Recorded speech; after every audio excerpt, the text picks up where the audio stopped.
అమ్మ ఇలాంటివి ఇంకా జరుగుతున్నాయా, ఈ టైంలో కూడా ఎలక్షన్ నోటిఫికేషన్ ఇచ్చిన తర్వాత కూడా జరుగుతున్నాయా అని చెప్పేసి ఆయన చాలా పాజిటివ్ గా స్పందించారనమాట. ఇంక ఇలాంటివి ఆగుతాయి అన్నట్టుగా ఇకనైనా పోలీసులు స్పందిస్తే మంచిది.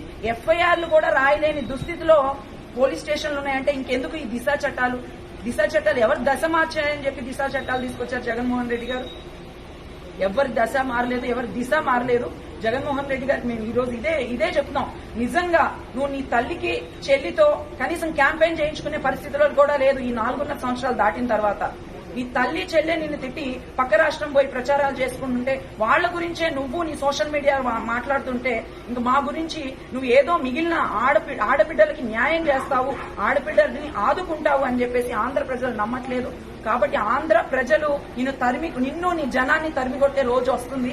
ఎవడైతే ఆడవాళ్ల గురించి కించపరుస్తూ నీచంగా మాట్లాడారో వాళ్ళందరికీ చెప్పుతో కొట్టినట్టు సమాధానం చెప్తాం. ఇంకొక 15 రోజులు వెయిట్ చేయండి.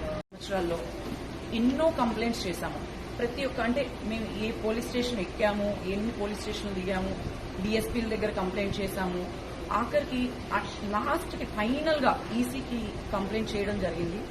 అంటే మాకు ఇక్కడన్నా న్యాయం జరుగుతుందేమో అంటే వాళ్ళకి ఎంత భయం లేకుండా ఉన్నారంటే ఎవరికైనా కంప్లైంట్ చేసుకోండి, ఎలక్షన్స్ రానివ్వండి, 4 రోజుల్లో 10-15 రోజుల్లో ఎలక్షన్స్ ఉన్నా కూడా వాళ్ళు ఇంకా ఇంకా ఇంకా ఇంకా దిగజారి డైవర్షన్ రాజకీయాలు చేయడం, మహిళల మీద అసభ్య ప్రచారాలు చేయడం. అంటే వాళ్ళు ఏమనుకుంటారంటే ఎవరైనా ప్రశ్నిస్తే, ఏ మహిళ అయినా వచ్చి ప్రశ్నిస్తే వాళ్ళ మీద ఇలా తప్పుడు ప్రచారాలు పెడితే వాళ్ళు ఆగిపోతారని ఎలా అనుకుంటారు? మమ్మల్ని మా ఇంట్లో వాళ్ళు మేము నమ్మి బయటకు వస్తున్నాం. ఎందుకు వస్తున్నాం? మీరు చేసే అఘాయిత్యాలని ఆపడానికి, ప్రశ్నించడానికి వస్తున్నాం. మీరు మా మీద ఇంకా ఇంకా ఇంకా ఎంత నీచంగా ఎలా మాట్లాడుతున్నారనేది అర్థం కావట్లేదు.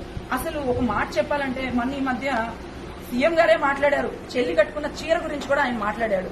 చెల్లి కట్టుకున్న చీర గురించి కూడా నువ్వు మాట్లాడే స్టేజ్కి దిగజారిపోయావంటే మాలాంటి ఆడపిల్లలకి ఇంకేమన్నా నువ్వు న్యాయం చేస్తావని చెప్పి మేమైతే అనుకోవట్లేదు. నిజంగా ఎంత కొవ్వెక్కి కొట్టుకుంటున్నారంటే సోషల్ మీడియాలో వైసీపీ వాళ్ళు. అంటే మాకేంటి, మేము ఏదైనా చేస్తాం, ఏం చేసినా కూడా అడిగి